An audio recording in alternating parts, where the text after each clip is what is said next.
Good evening, peeps, creeps, and fellow ghostlings. Welcome to another episode of Lights Out. I'm here with my main man Kim. What's she?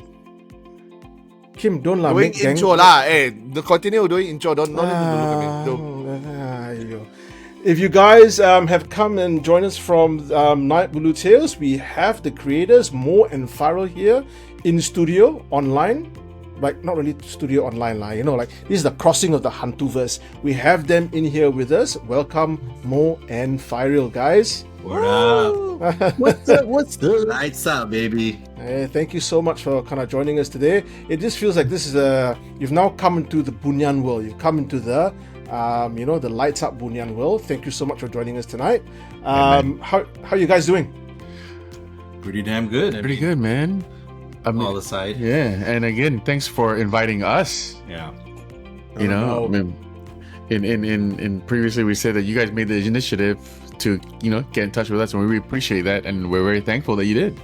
Yeah, for those of us, those guys out there who've just kind of joined us just then and going, hey, who are these two guys? Moe and Fairil run the very popular Naik Bulu Tales. You guys are based in Kuala Lumpur, and the format of your show is that you have guests coming on and they tell Hantu stories.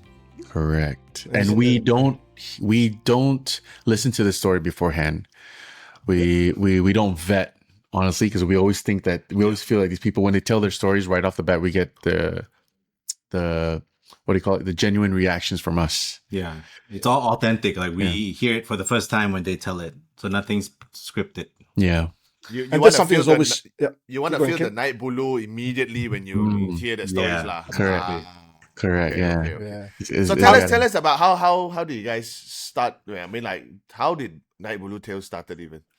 Well, Fairil and I were in production and we've been friends for 25 years. Ooh. And Wow. when we first met back in 01, late teens, very early 20s. yeah, about 20, 21. Yeah. The moment we Just a few years like ago. so we go out clubbing, hanging out, and then we'll go to the normal SOP, go to the mama. And then one of us, either one, me or him, would be like, hey, Jom, ghost hunting? And it is on. Like, there was no hesitation. That time he was more brave. He was brave. Who would say John goes hunting? I think it was me. Yeah, I think he started it. Yeah. Oh, he started it. really? Yeah, amazingly. I think it was during that time. Yeah. So I mean, like, from there, we just started doing a lot of ghost hunting for the first few years, honestly. Fortunately, I would like to say, we didn't really see much, although we did experience things here and there, which we will share the story in a bit. Weird occurrences. But we started NBT during the pandemic, actually. Yeah, so we actually initially we wanted to kind of make short films based on like Tales from the Crypt, in the 90s. Yeah, the classic show. Yeah, Creep Show. All those stories really were scary. That they were anthology episodes of just pure horror, monster, anything, mystery, thriller. We were into that. And so during pandemic, everybody was scared to go out, so we wanted to scare them at home. So we did IG Live.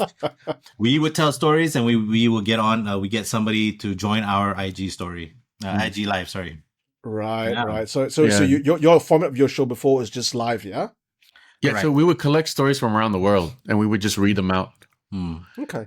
And then so we would have like stories from either UK or the US or Japan or Korea or whatever. We just read stories that we could find. Yep. And then like after the pandemic opened up, we're like, hey, let's start a video podcast.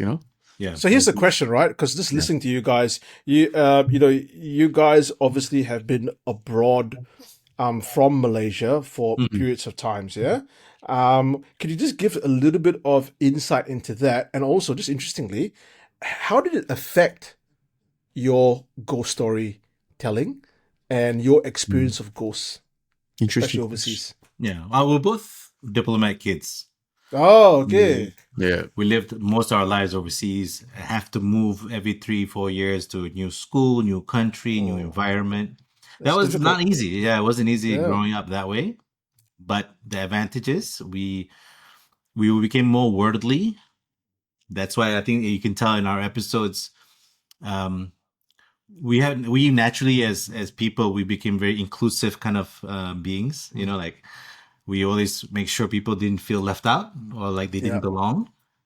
So it kind of makes sense to have this platform, because experience something supernatural and to have majority people dismiss you because it just happens to you, and easily people are like, oh, gila, oh no, you're crazy. That never happens.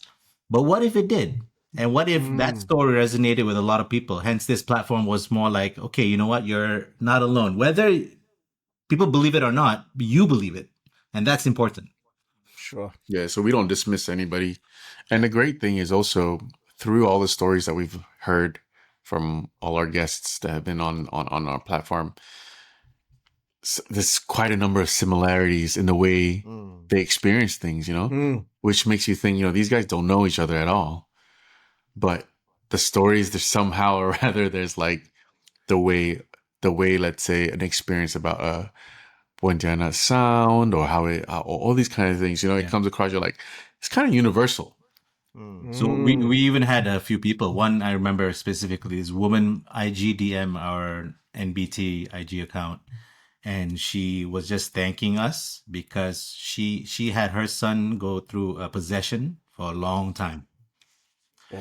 For her to see other people going through it, or their children going through it, I mean, it brought tears to my eye. I was reading it, and I replied, and I'm glad your son is better now, because it is a very taxing emotionally. It can be financially, and if you don't find the right spiritual healer, it can backfire. So we had a few guests who just advised that in that sense, if you really need help. So you've done medicine didn't work, doctors didn't work, all kinds of doctors. So what's next? Pragmatically, like, okay, if it's a supernatural being that you need to fight off, okay, what needs to be done for that to do it right? Okay, So, thank you for the background, brief background that you guys just gave first. Okay, so for those that is currently on here, if you are from NBT, we would really appreciate the support. If you guys can also like and subscribe to our channel, if it's your cup of tea, if it's your cup of tea, do it. If you see either one of us, you're like, I don't like Joe's face, then you don't have to subscribe. Okay. Hey, we have 4 guys, 1 cup. Okay. Yeah, 4 guys, 1 cup. I love that. To our fellow creeps from the Lights Out Ghost family, if you guys can, do go to Naik Bulu Tales, check out their episodes, check out their stories. Do subscribe to their episode as well. So they have tons of other stories from different kind of guests, from different kind of walks of life that there are a lot of plenty. There are plenty of them. They have shot from in the living room, in the car. So if you guys want to know what I'm talking about, just go ahead and check it out. It's actually unbelievable at the same time. Like, when we really think about it, like, we've had, like, we didn't know we were gonna. This is like, it will get to this point, right? Having 58, 59 episodes already in, and it's kind of crazy to. But we're really proud that we actually did it, because there are moments where we're like tired. We're like, oh, should we keep on doing this? Right. So our very first ep was, the first segment is us reading out a ghost story, like I remember that. Yeah, and then the second segment was the guest. Yeah. So by the time we went to the third ep, we're like, you know what? Let's just get the guests. Let's just go straight into it. And I think that paid off. Yeah. Okay, so talking about guests telling their stories on our platform. So tonight, ladies and gentlemen, to be honest with you, both Joe and myself, we didn't actually ask what Moe and Fairil gonna tell us the story. We do not know what they're gonna give us, right? If tonight they're gonna tell us about the story that happened back in their school car, when they are abroad car, we do not know. Like, similar to them, we're not gonna vet through. So the reaction that you're gonna see from the both of us is for the first time, because we don't know that story. That is true. That's right. To you guys, the time is yours. The platform is yours. I'm gonna sit back and drink my drink and enjoy the story, lah. So take it away, boys. I'm trying to. So yeah, this happened. I want to say 2001. On one of those nights. One of those nights, yeah. Go story. Go something. Ah. Yeah. So we used to live together as well in Bangsa. And we basically, off Jalan Bangsa, we were just in front of us with all the restaurants and the bars and the clubs. So that time I was driving a Proton Wira. If you guys remember what those were. Proton Wira. I drove. In my passenger seat was a friend from Kuching, actually. We'll call him Joe. Yeah. We'll call him Thank Joe. you. And he claims that he has a third eye. So, okay. The back seat, so behind me, but directly, it will be Fairil. We had one girl, a friend of ours, in the middle, and another guy behind Joe. So we really wanted to see, like, I don't know why we were feeling this way, but let's go to the most keras place we can think of. So in Malaysia, one of the most haunted areas is an area called Bukit Tunku. Bukit Tunku is it's famous for their Pontianaks flying above you, screaming. So what we decided, we heard of an area near an abandoned insane asylum. So remember, there's another car that was with us. Your friends from Sunway. Okay, all right. That is important. Yeah. So I had two friends from my uni days in Sunway College, and they just were bored. So two of them were just in another car behind. Yeah. So we're like, hey, we're gonna go something. He's like, yeah, I have nothing else to do. It's like, okay. So we drive to Bukit Tunku. We end up in this dirt road that had one lane, basically one car can fit. And we decided to park where there was a small patch of dirt on that side that could fit at least two cars. My friends at the back, they weren't in it. They were just bored, and they were just blasting music. I wasn't that loud because I couldn't hear it from my car. So we went next level. We turned off the engine. We switched off the engine, and we just sat in silence. Towards the left of me, I could see a really dark patch of jungle, and then your eyes are trying to adjust, and then when when it's adjusting, you sort of can see, you can have night vision, like animals, because you're adjusting your eyes. But this area just got darker and darker. All of a sudden, so we're quiet. Fairil actually, he didn't feel anything. He was just curious what's happening. Although he wanted to see the most, actually, out of all the five of us. Like, I'm definitely seeing something tonight. I'm gonna feel something. Like, okay. I was one of those. Was. No, daredevil. The other two as well, they were okay. They weren't okay. So none of us were arrogant about, we better see something. So we were just present. Yeah, we were present. All of a sudden, you see Joe looking, and he just raised his hand and whispered, "There." At that darkness, at that void. We're like, okay. Nobody said anything. Then all of a sudden, Joe was moving his head from my hood. He's just looking something in front. And I'm just watching him. I'm looking in front. I'm like, okay, I don't see anything. I didn't even feel anything. Okay.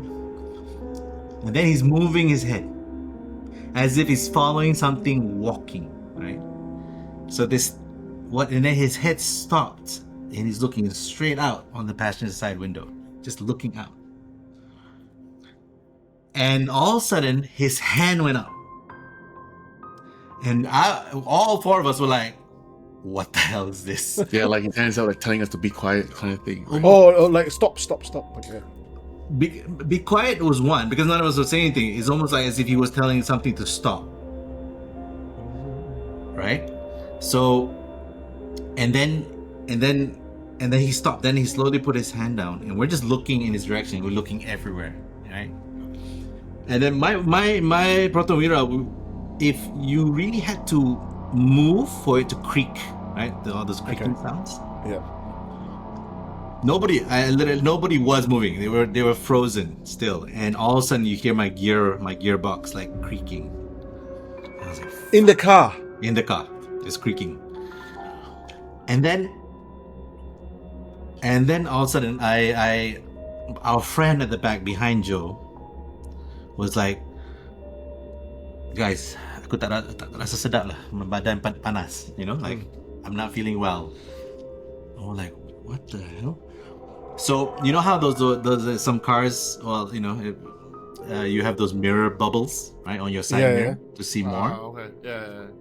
I'm looking at Joe's side. I'm looking at my passenger side mirror bubble and side mirror, and I see a figure. You know, like I mistook that figure for one of my friends at the back, like maybe asking, "Hey, what's going on?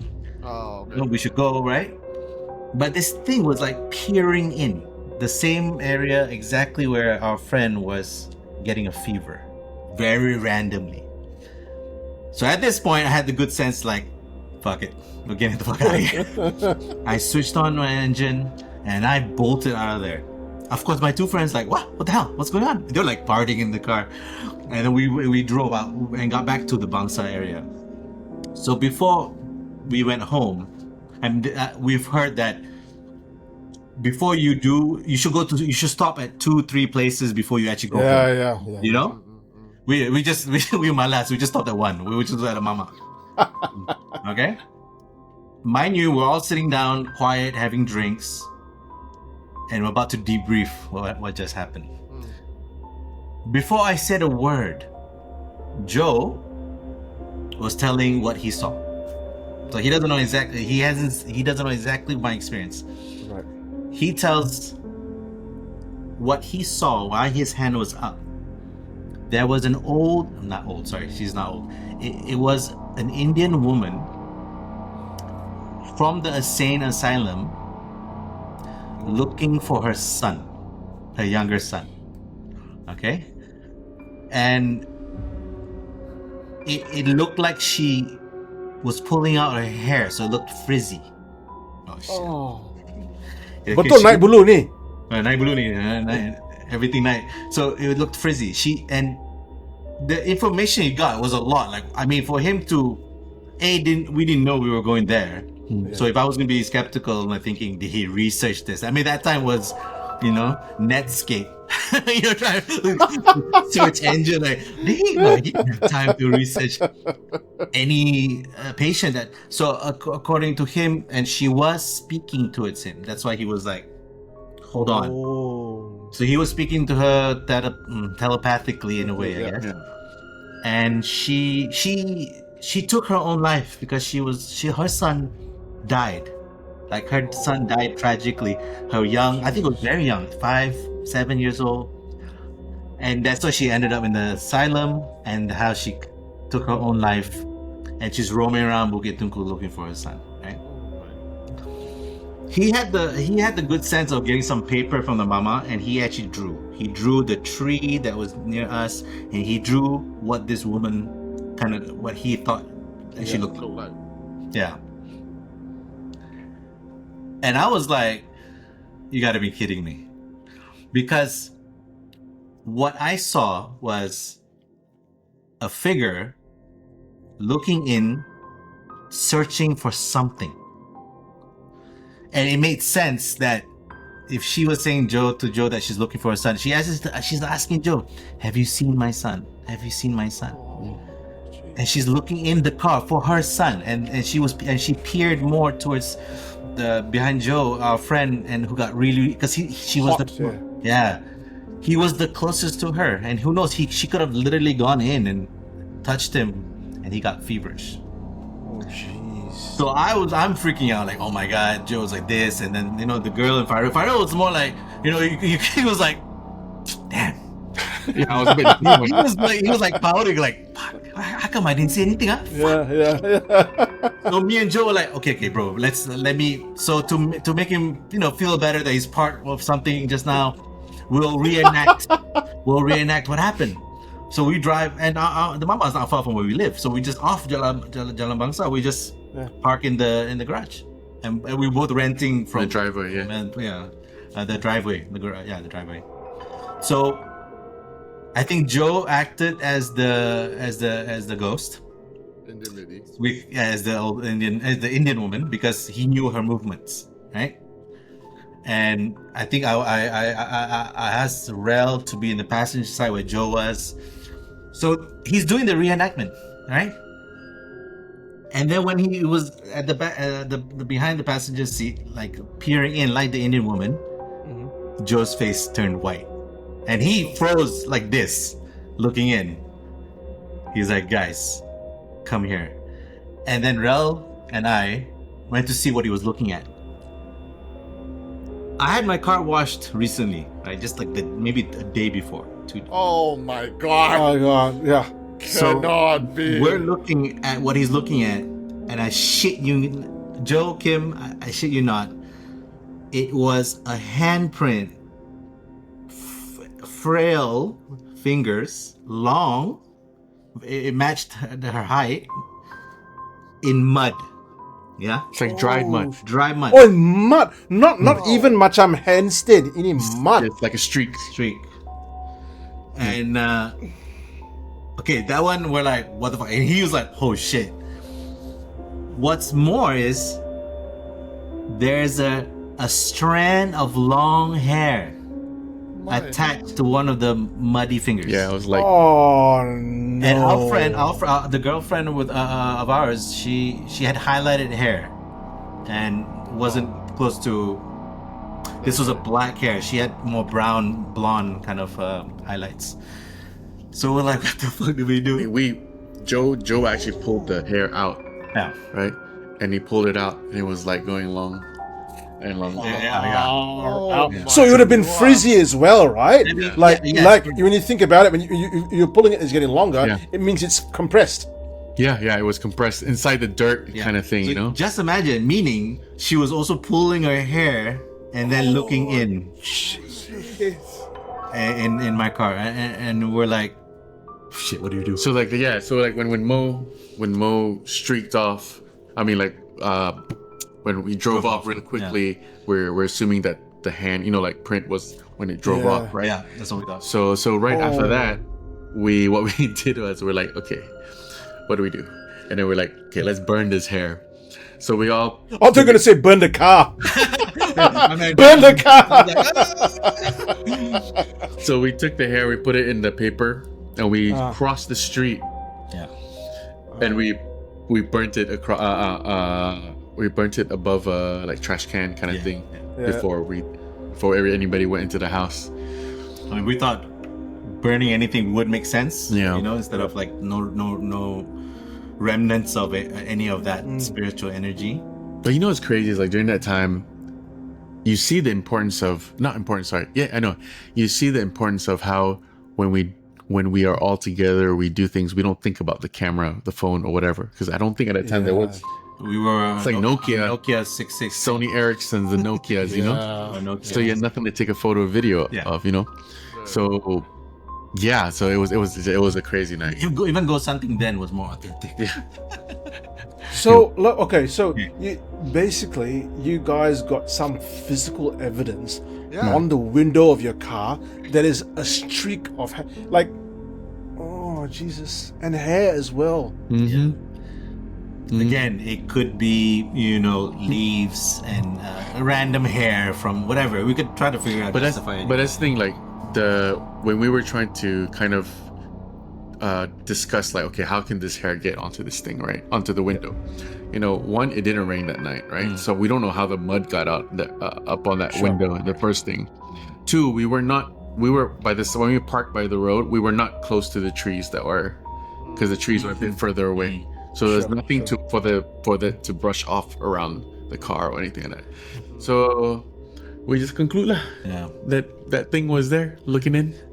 our friend that had a fever immediately when we left that area, he was fine. Yeah. You see, that is why I don't do this kind of stuff. You see, why not?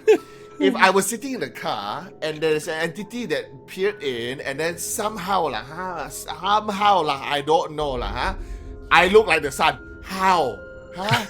Then suddenly the auntie got Tambi, come home to mommy. Ah, my God, what am I gonna do? She's like, okay, Kim, you will do. I'll take you. How? What am I gonna tell my mother? Yeah. So, She probably already told your mother. I'm taking Kim. Okay, so where's this place in KL, and when are we going? Okay, yes. Actually, Joe, if you do want to go to Bukit Tunku, till this day is a very Keras. I'm gonna write it down. Bukit Tunku. Bukit Tunku. It's Don't KL, go. but not. Don't Don't go with Joe and Moe Bukit Tunku. and Fairil. Don't go those three guys lah. Basically, bro, we all four go. There's better protection in more people. Hey, serious question The two friends behind you guys, but when you guys park at the Bukit Tunku, did you guys park like this or did you guys park like this? No, Back to back. Yeah. So my two friends. So when they joined us with the mama, they're listening. They had no idea this all was happening in my car. Oh, right? so they were They didn't see anything. They didn't didn't see see anything lah. Oh, okay. Yeah. That was crazy. What time was it? Do you remember what time was this? Oh, past midnight. past midnight. Yeah. We were out Past past midnight. Yeah, we were asking for it, like, past midnight, like, you were asking for it midnight asking, I mean, Sheesh. But after that, everybody was fine. There was like nobody got sick or yeah. Actually, no. You and I were okay. We powered after that, as Yeah. you should do after being in a very dense spiritual. Till today, is Joe still be able to see all these things? He still has the third eye? So yeah, so the thing is, it's the interesting thing about Joe is we haven't kept in touch with him for a very long time. Okay. But I remember asking him, how did he get the third eye? And he told me the story where I don't know if you remember it, but I think it was during his when he was staying in a dorm or something. There was one particular night he felt like something kept following him, and then when he turned around, he saw that thing right in his face. Oh, And it was like, I don't think it was a kapun or anything. It was just some kind of weird creature looking thing, he said, that was so ugly and horrific that he just passed out. And when he woke up, that's when he started, when his life started changing a bit, when he started seeing things slowly. Hijab kena buka. Yeah. Hijab kena buka, betul? Yeah. So just a quick anecdote of in the same area of Bukit Tunku, I had a ex-colleague of mine years ago was dropping another colleague in that area. But after they dropped that person off, as she was driving away, a Pontianak was chasing her all the way until she finally got out of the area. Okay, how did she describe this? This is what I want to know, right? Because so many people see Pontianaks in so many different ways. Okay, Right. how did she describe From the Pontianak? what I remembered, it was. It was okay. So it was a more like a sheet with long Yes. hair, cackling. This thing is laughing, and what I find very jarring is that these Pontianaks are laughing. And they're like, they because the history of Pontianaks, right? They died during childbirth, right? Yeah. So they should be more sad and somber, mournful if anything. But when people, as time goes by, say that these things are screaming, I understand. But laughing? Shit. Okay. I wanna say something about this. Could it be? I'm just going out of the circle now. Because they died sad, right? Because they died in such a solemn situation whereby childbirth, then they don't make it. The child did not make it, right? Yeah. And somehow they become a soul that is trapped, and this is like for a long time. So you imagine if you are in that situation, tak jadi gila kah? jadi gila lah. So when you jadi gila, you started screaming, laughing, Right. cackling, Okay. making all sorts of noises, and then because you are not in the right mind anymore. But yeah, it's like a hysteria kind of thing, you know? Yeah, right. So could it be? It's funny. With that being said, Pontianaks in the spirit world are mental patients. You know what I mean? Yeah, why not, right? Huh. Look, there was a reason why I asked that, because again, I've never. Okay, so there have been some stories where I hear about the traditional way that a Pontianak looks, right?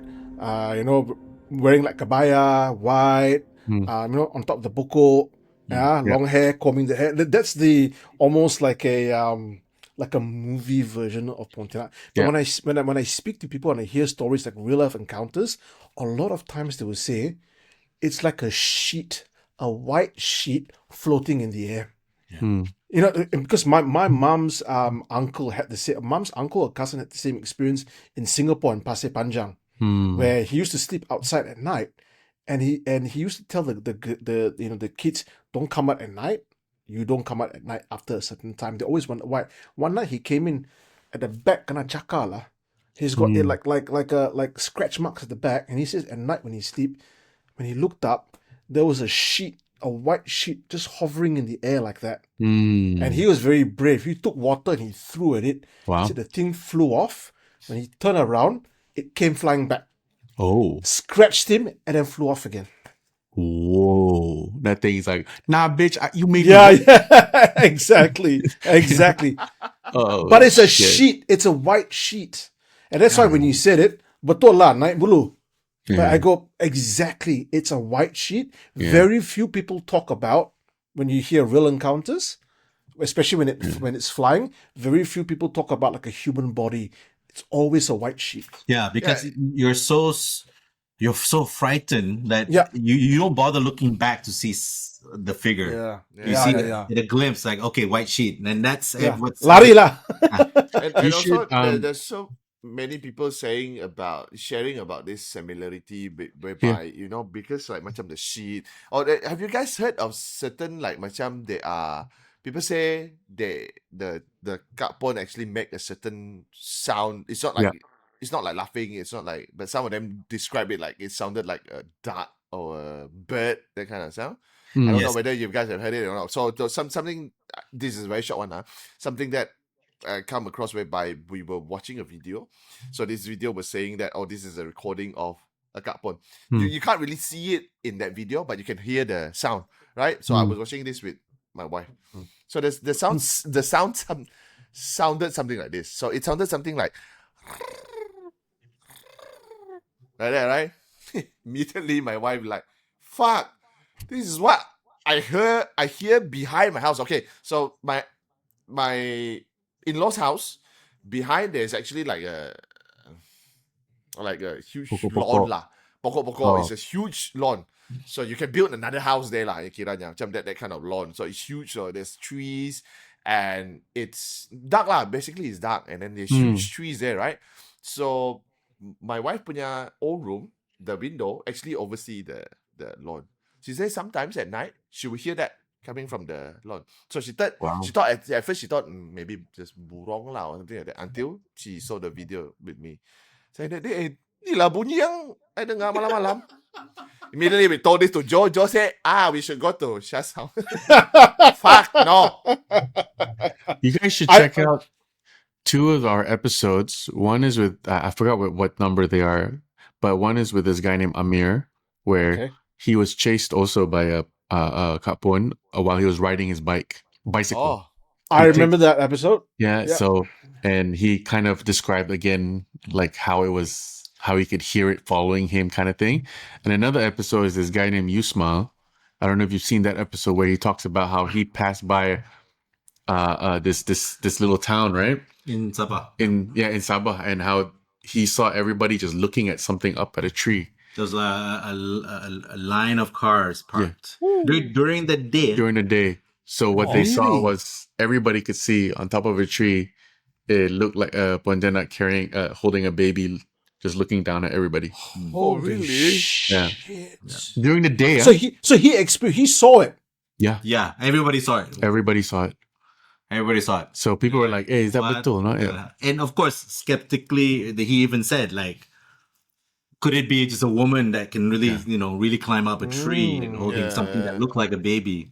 Yeah. But he was trying to rationalize it, and he's like, yeah, that's not human. Yeah. After a while, he deduced that's not human. Because he was also, I think, if I'm not mistaken, he mentioned like to climb that tree it looked really difficult. Yeah, correct.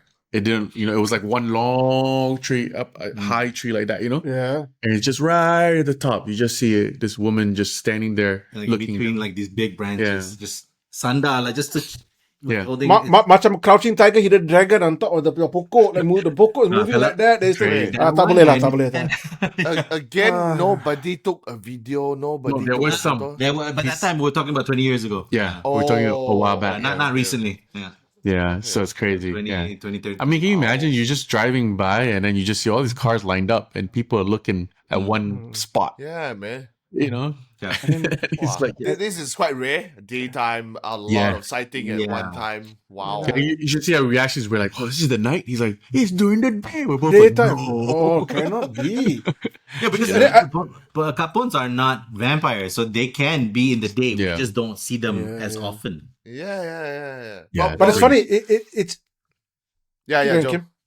I was gonna say in Singapore and like the way I've grown up, you watch the like P. Ramlee shows and you see the old Pontianak shows. They're always vampires. Yeah. But Usually. always vampires. But as you guys were saying, like I think the reality of it's very different. Very different. Because it was just the way that people had to explain to Masales, or Westerners. Yeah. Yeah. The closest thing, I guess, they think was over time, people thought Kapons needed to drink blood. So I don't know if that's even true or not. So, They're just really actually just trying to find their baby, aren't they? I mean, that's what it is. It's kind of like the story of Nang Nak from Thailand. Yeah. Nah. Pimaka. Sorry. Kapon Kap. No. So Our heads are going somewhere completely different right now. Also like massage. Massage. Very chill. 2 for 1. You big boy, come. But yeah. Right, Kim? Right, Kim? we steer off very quickly. Within a few words, we are off the rail. Oh yeah. So Okay, So just very quickly, right? Yeah. Okay, so the line of cars, they see the Pontianak on top of the tree. What happened after that? Right. I mean, I think he just said he drove off after that. Yeah. People just started like, I think people were there for a while, but he was on a shoot, I think, and he was going to his next location. Yeah. So he had to leave. Yeah, On the clock lah. Yeah, on the clock. Yeah. Nobody got time for that, lah. Yeah. First, and then what are you gonna do? Yeah. You want to tunggu it turun? You jenguk aja. Kau tengok. Okay, I'm not trying to be disrespectful, but I'm going to come across as being disrespectful. Cantik tak? Like you cannot see, just long hair, cover the face. So yeah, that was the face was covered, and it's more of a silhouette because she's so high up.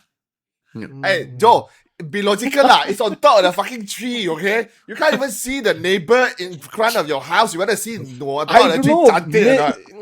Maybe ada figure bagus lah. I don't know. I was like shit. But I mean, not. This is not sponsored, but use Samsung lah if you want to zoom in. Don't use iPhone. 20 years ago lah, boys. 20 years ago. Oh, that's correct. That's correct. Nokia potato phone lah. Potato phone, bro. Yeah, it's kind of nuts. Okay. Really nuts. So, thank you very much, Mo, for that story. I'm sure next one, we have another one. Rel's got a lot. I'm actually trying to figure out which story I should tell. Yeah. The scariest one, the one that all the night, the bulu, everything one night. Man. How about tell the quick one? For you, Joe, very hard to say lah. You got no hair already, so that part of your cannot night. But that's not bad. That you can see. No, yeah, I get it. I'm just saying if you want it. I can tell you one story. Let me think. When we first met, basically you. Yeah, that one. I was thinking of that one. Well, this bugger has got so much, like do I go? I look at my Rolodex. Go away, no, not that one. Not Okay, that okay. one. Oh, no, that one. To fill up while Fairil is looking for his story, Joe wanted me to tell you this story. I need my favorite. This is a very small portion of it, Sajak, but there's a longer story. But I'm going to tell you this small portion of it. Yeah. So this happened during school time, lah. But I think this is actually uni sudah, not high school, uni sudah. So it's kind of grown up already, lah, kan? So obviously you guys know what is Saka, right? Or something that is kept in the generation and stuff like that. So we were actually out for an outing for school. So we stayed in some center or some dorm or school like that. So there were 4 guys staying in one room. So I remember the room as you enter, you can actually see the beds, double decker, right? Bunk beds. So you can see one on the side. So I think we were having a program or whatnot, but somehow that night it was rather late lah. Then after that we balik, boys lah, lepak and then talk lah. So the 4 of us were sitting in the middle of the bunk beds, right there. The 4 just sitting, just talking lah, talking. So it was then somehow somebody pointed out at okay, let's say the 4 of us, somebody just pointed out hey, you guys know what? Joe has a Saka. Then obviously the rest of it, no lah, God, no lah, no such thing lah. If God pun impossible, it's him lah. Then Joe somehow just play along and say, you guys want to see? If you guys want to see, I show it to you. We're like, yeah, well, you know what?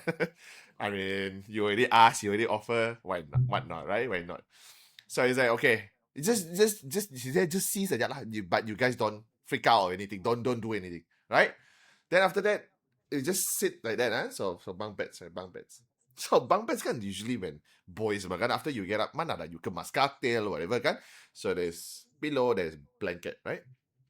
So this is what Joe did. So Joe just turned around and then he whispered something as if he was telling something to do something, right? He was just whispering, but we couldn't hear what he was whispering about. Then after that, he just turned back. So Joe is sitting where the bunk beds is on this side. And this side, macam ni. Right. Then you see something, picked up the blanket on the side, and then just angkat behind him, and then put the blanket down on the other side. What? And the rest of us like, the fuck? Then You he's actually like, saw the blanket just get up? yeah, as if something picked up the blanket. Wow. And then just drop it on the other side. Then the rest of us like, the fuck? Then I'm like, wow. You're telling me now I have to sleep with you? I was shit on the spot lah. Oh, wow. fuck. No. But then after that, he explained, then he actually the thing had been my family for generation. Then somehow, it turunkan to me. It's just that I accept it, as in, not like, but okay, again, this is, we are talking about Dayaks here. We're not talking about Malay community. We're talking about Dayak community. So some of the Dayak community, they still have a very strong belief of all these things, and they still keep it in their family. And some of them are not willing to give it away yet. Even to my generation, there are still people who keep it in their family. Yeah. So yeah. Wow. Yeah. After that, I've not talked to Joe. Yeah, not in contact lah. I don't know what happened to Joe. Can you use you guys? Can you just use another name besides Joe next time? Bob lah, Ahmad lah, Faisal lah, mesti Joe ah. Easiest. Easier, like Joe, Doe, John Doe. Hey, okay, we use John lah, John. John lah, kan John. Your friend, that means he actually has control of his Saka. Yeah. This is very rare for us to hear something like this. Sometimes suckers they have control. Yeah, but sometimes to now know degrees of separation that this person can control Saka, and he accepted it. And this is not the first one that I saw. This is not actually the first one that I saw. The blanket is just one, right? I've seen another one whereby this is a Muslim uncle. Right. The Muslim uncle. Okay, you imagine this. This is a tong guest. Tong guest, okay? The tong guest is on his side, all right? he asked me to pick up the tonggas. Tonggas is heavy lah, because it's not empty being a tonggas. It's heavy, right?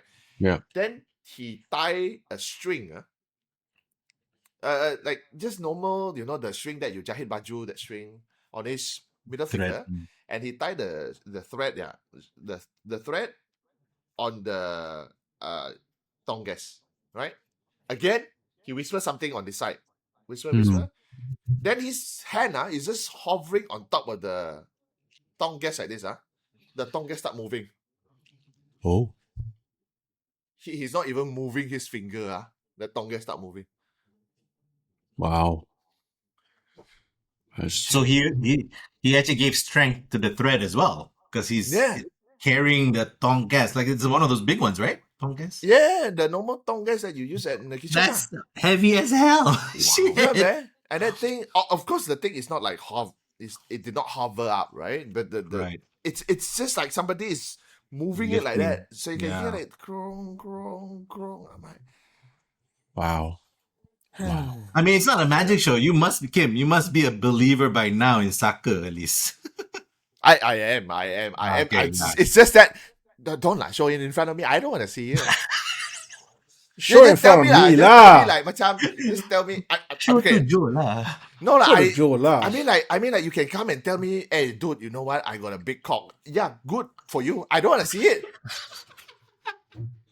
That's true, right? Right. Well, congratulations. mean, I'm a little bit interested lah. I'm a little bit interested lah. Like, okay, how big lah? Exactly. How big Macam gini. Come on lah. Sure, Yeah, it's correct, Don't bluff me, I tell you, if it's huge, I'll be telling him, hey, go do porn lah. $1 billion industry. One word, and then we go off the rail again. 4 ekor satu mangkuk. Saya 4 ekor satu mangkuk. Satu cawan. Wow. Okay, I got stories. But basically, there's a few stories in this particular place that I used to live in. But I'll tell you one story that really kind of freaked me out. Something did happen to me, but that was very minute. And I think we talked about it before on our channel. But there's something else that happened to my housemate, which he told me that kind of... that one kind of freaked me out even more. So basically, we stayed in this small apartment, 3-bedroom small apartment in Kota Damansara, and I had 2 housemates, including me, Bithrila. And so basically, I was not home that day, and my room is closest to the entrance, the main door going in. And as you walk in, my room would be on the right. And if you go further up, the small kitchen is on the right. And then the living room's on the left. And then straight ahead are the 2 other rooms, right? So basically my housemate was sitting, it was during the day, probably I think around 4 p.m. maybe. And he was watching, I still remember him telling me he was watching American Idol. So he was normal thing, watching TV. And then out of nowhere, and he was alone at home. And out of nowhere, he could sense something strange, this strange energy, right?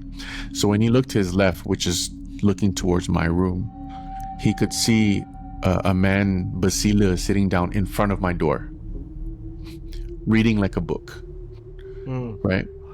It was either like a Malay man or Indian man, he said. And then he was like, shit, right? So what he did was he waited for a couple minutes and to look over again, and that man was still sitting there in front of my door. So he decided to turn off the TV. He slowly got up, and then he walked towards his room. He opened the door to his room. That man is now lying down on his bed. Oh shit! On the other side, closer to the window, right? So he's like, shit, what do I do? So, but he's a little ballsy.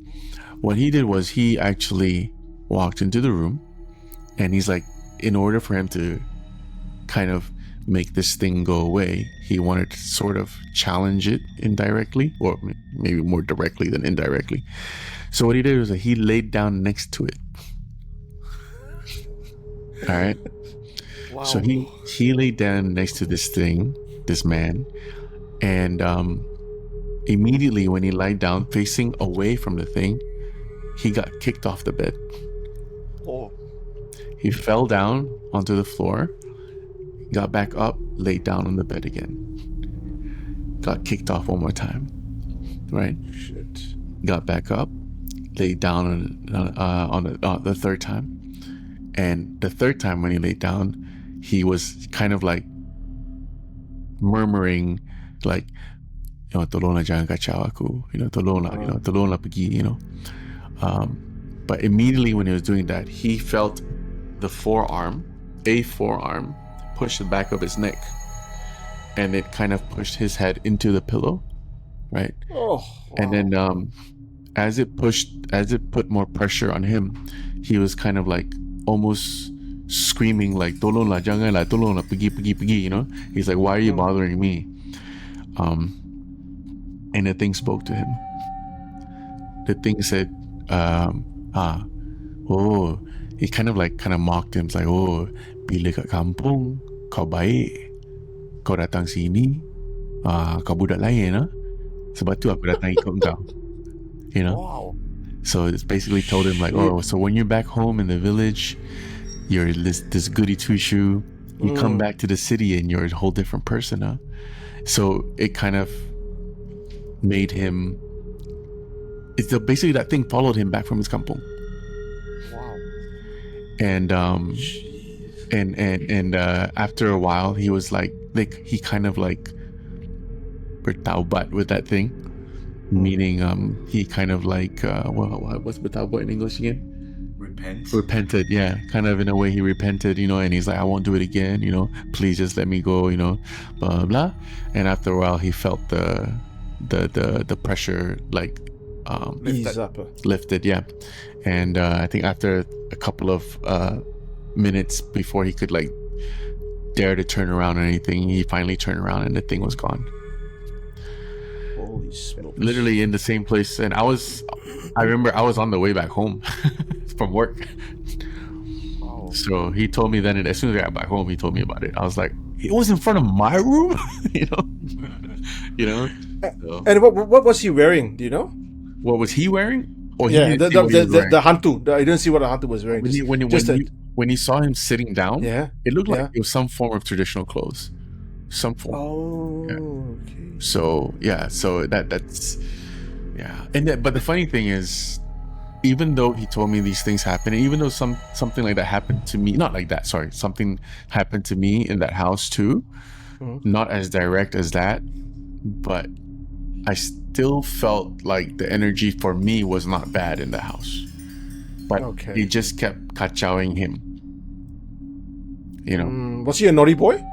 I was gonna say He's a party boy. Yeah. He's a party guy. He's a party guy. That's a party guy. So yeah, so it was that was like a pretty crazy story to hear.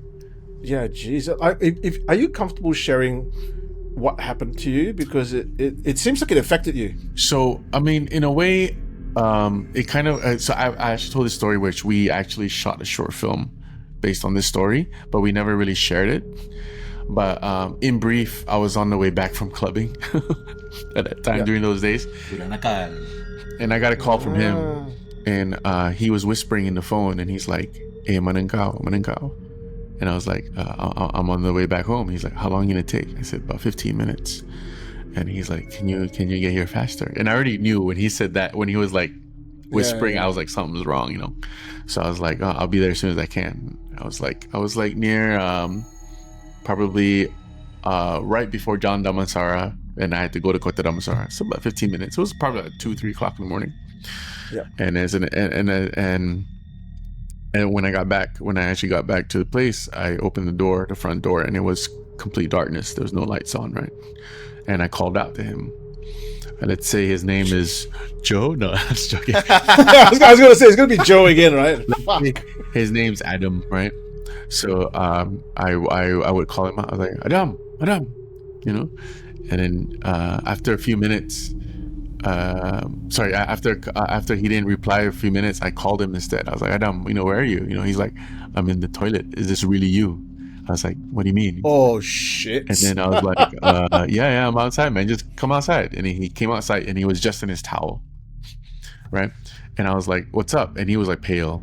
So, but he was looking around. He was like, I was like, "Okay, just go put your clothes on. Let's go to the mama." I told him, So he went to go put his clothes on, or whatever, in his room. And then as soon as he left that area, our kitchen door to the wet kitchen, we always lock it. But I heard it open. Like I heard the click, clack, and then the door opened right next to me. And then I looked towards the door, and I was like, okay. I walked towards it, and all I did was said, "Hey, aku tak kacau kau jangan kacau aku." Close the door back.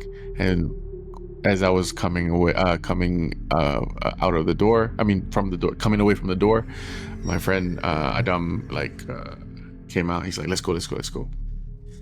As we were walking towards the mama, which was quite a walk, to be honest, we didn't say a word to each other until we got to the mama. And then even then, the only thing we actually said to each other is, not to each other, the only thing we said was what we ordered. We waited a few more minutes, and then finally he told me the story. Well, before he told me the story, he said, "Did you feel that?" I said, "Yeah, I felt something was following us all the way to the mama."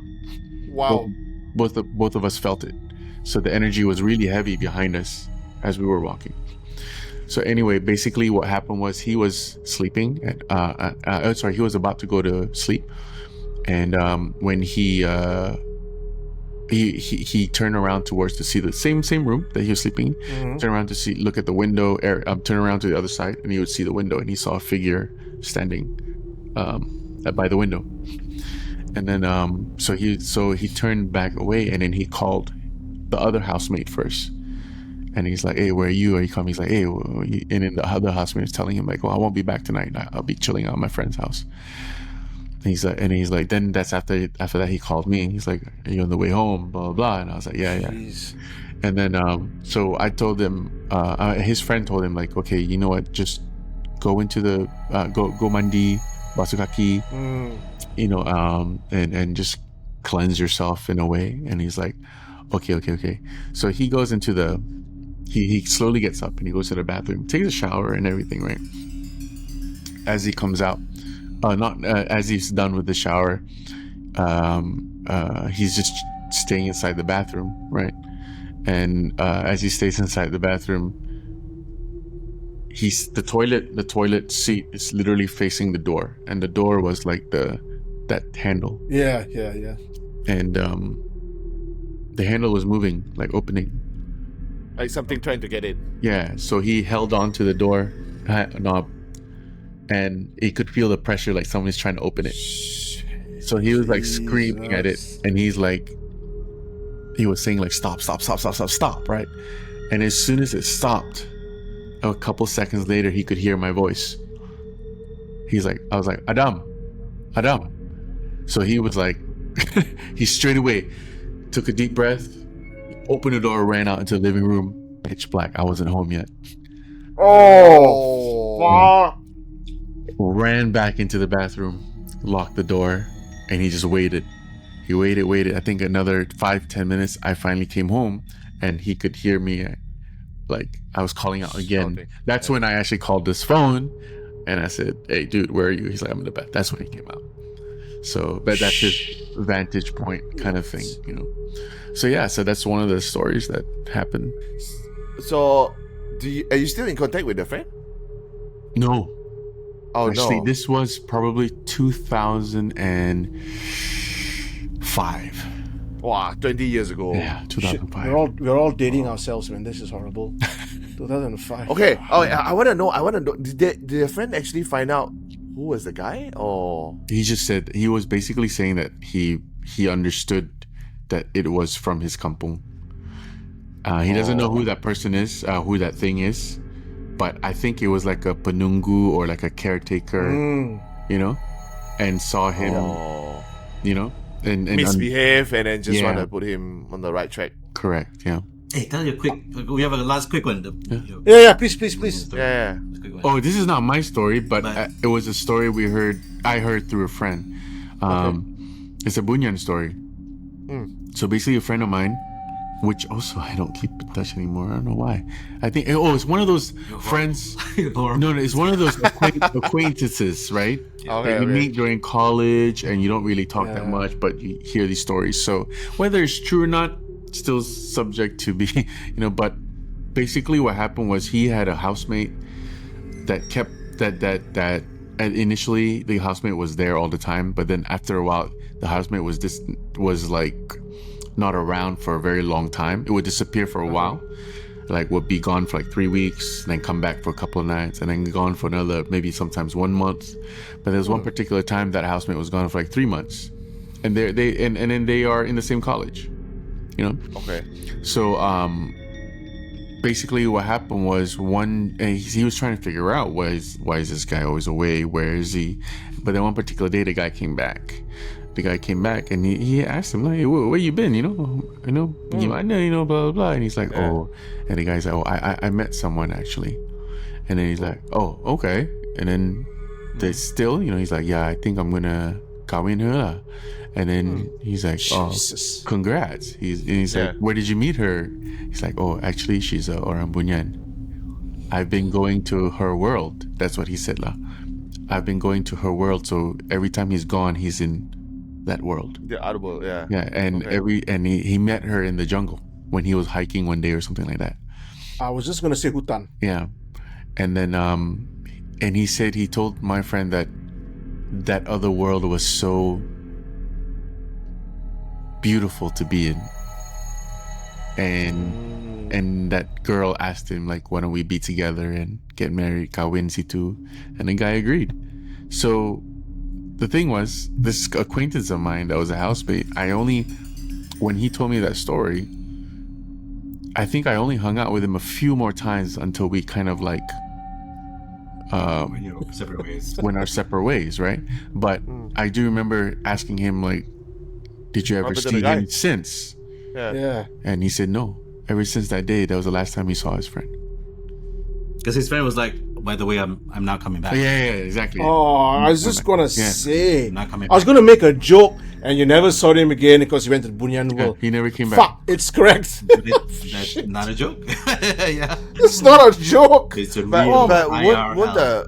would the family or That's right. I never got the chance to ask those questions. That was like pretty much the ending of the story. But yeah, I mean, the family, there was no, after that, obviously there was no, I didn't pry more. Yeah. I wish I did. I wish I had, yeah? but unfortunately I didn't. So I don't know what the conclusion of that story is, whether he actually came back or not. But apparently he was never, I mean, to him, he was gone he had never seen him ever again. Which can mean a lot of things, Yeah. Yeah. It could, not necessarily in Bunian. He might just be crazy thinking he's in a Bunian. I don't know. We don't know, right? He might be working as a dancer in Thailand. Yeah. Who fucking knows, right? Like, we don't know. I do remember the one thing that guy was saying, like, when this dude was telling him about this girl, it looked like he was really in love. Wow. I mean, and if they all look like Scar Joe, I mean, come on. Right. We'll be in love, all right? Right? Yeah, you'll just be going, oh, yeah, okay, I'll go marry a Bunian chick. My dad is, look, that's not scary to me. That feels really sad. Yeah. Mm-hmm. Yeah. Yeah, it just feels really freaking sad because they're, like, gone. Okay. Maybe Okay, not I bad for him, lah. want to put everybody in perspective now, Okay. Not because The my answer wife is yes. No, not because my wife is sitting here. No, I'm not saying something bad. but imagine if let's say you go to a world, it's so pretty. People there are like Scarlett Johansson and Chris Hemsworth. Everybody look like that, right? Yeah. You're like, fuck, I want to be part of this world. Then like one of the girl appeared, and this is like, shit, this is exactly what I fantasize about. I want to be with this girl. I want to kawin her. And then she like, do you want to get married? If yes, agree. We get married. We be together in this world forever. The moment you said yes, she became the Indian auntie behind the car. How? But now you are stuck forever. Oh. Exactly. Forever, man. Then But then sucks for you. Yeah. Then the Indian auntie pull away the green screen. Then behind is just shit. Yeah. Whatever you saw was just a facade. illusion. Yeah. The beauty is the lure. Yeah. What gonna happen? I was thinking of the other way around. Like you go to this, everything is beautiful. You go to this Bunian world, but then your own face, like muka kena langgar lorry, how? They're like, wait, what do you see in us? yeah, exactly. You know, everything's beautiful. Then their face like this. That means they Sorry, guys, I'm a migrant. Like, you know what I mean? That means migrated real love, they love you for you. It's like yeah, they're like, damn, you ugly now. You're not coming into our world. yeah. I'm sorry, lah. I'm sorry. Cannot. You you're gonna make our our scale of Yeah, attractiveness. You're adding to the lower. gene pool is no good, lah. Cannot, lah. I'm sorry. Imagine you want to go to the Boon world and the fucker kick you out. you're not even good enough. So bad, yeah. Yeah, It's like, oh yeah. shit, that's bad. That's big. Okay, we just want to ask our viewers that if you have ever gone into the Bunian world and you're so ugly that someone kicked you out, please do get in contact with us. We would love to hear that story. Yeah, man. Fairil and Moe, thank you so much for your Yeah. freaking scared. Oh my god, one of the best stories that we've heard so far. Thank you Thanks, so much. man. Yeah, you know, thank you for having us on your show, and thank you so much for coming on to Hey, kind of likewise, our show, bro. right? Yeah, Likewise, guys. And you know what? I want to put it out there. Like, you know, I come to Malaysia quite often. Kim's in Malaysia. If, you know, the listeners to Naik Bulu and the listeners of Lights Out, if you want us to see us collab more, you want us to meet up, you want us to go and do something, you want to see Kim and Fairil follow Mojo into the haunted house, please comment and let us know. Right, Kim? Hey. Bye lah. Don't put me in that position. Hey. If Kim Let's go. If Kim wants Exactly. to go to one of our, if you want to watch one of our episodes, her name is Shahira. Yeah. She has a kampung house that nobody stays at, but there's something there. We are going. Mojo will go lah. Kim, you and Yeah. I can be We'll go. in the hotel somewhere nearby. Yeah. We just Emotional ask the support. cameras. Shahira's house, don't go. Also, Bukit Tunku, don't go. Remember this name. Remember this name. Yeah, Sabah, Pokok, Dongko. It's like- Never leave my house. yeah, that's Kim lah. Hey, before we leave, it's a tradition, right? Okay. Kim, give us a joke, Kim. Ah. I get ready, guys, because usually this time everyone cannot cancel. Yeah. Hopefully we don't. Hopefully, since there are two of them let's do fuck. two lah. Let's do two. Shit, here we go. Let's do two. What's the difference between PDD and Oh Woody fuck! from PDN? Toy Story? Woody Woody. from Toy Story. Oh Yeah. shit. Let's try to answer. PDD and Woody. Woody, yeah. What's the difference, huh? What's the difference? Yeah. One doesn't need oil to get wood. I like that one. Woody goes limp when the boy walks in. Oh, Oh. shit. Damn. Okay. Wow. That's Wow. That's relevant. Yeah. Wow. Okay. That is difference. But let's go with similarity. Oh shit. Here we go. Okay. What's the similarity between an alcoholic and a necrophilia? Oh fuck! I don't want. So for those who do not know, that is a fetish whereby somebody who wanna have a sexual relationship with the dead. Yeah. Dude. What's the similarity between an alcoholic and a I don't know. I can't think of it. Both are dead below the waist. something about spirits. Both like to have a cold one. That's not bad. That's actually pretty good. Thank you very much, ladies and gentlemen. Oh, And thank you very much to Great jokes. Moe and Will for coming into the show and listen to my terrible jokes. I hope you guys can sleep better tonight with the Wow. jokes and also the stories that we have to tell you guys. Okay, so again, if you guys come to Kuching also, Yeah. you can always Do phone it. call away.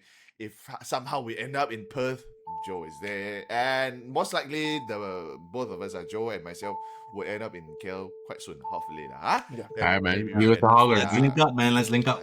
hang up over coffee, huh? Okay, so Joe, anything else to say? If not, we can. I think I better stop. It's getting worse and longer. We are here is worse. Better stop. Just finish. Finish. Say your tag lah. Tidur lah. I cannot lah. Okay, once again, if you guys have yet to do so, please remember to subscribe, like both the channel. We are on Lights Out Ghost Story and they are Naik Bulu Tales. Okay, so ladies and gentlemen, remember, seen or unseen, when the lights out, they're there with you. Thank you very much. Love it. And Joe always says, if you have a Proton, and you drive it, and you somehow find like a smear of mud at the back, one rambut down there, go take some petrol, burn the whole fucking car, go home. Ladies and gentlemen, it's the easiest way. Thank you so much. Right. Thanks for joining us. You guys be well. Moe and Fairil, we'll talk to you soon. Kim, Awesome. be well. Thank you, guys. Lights out. Much love. Peace out.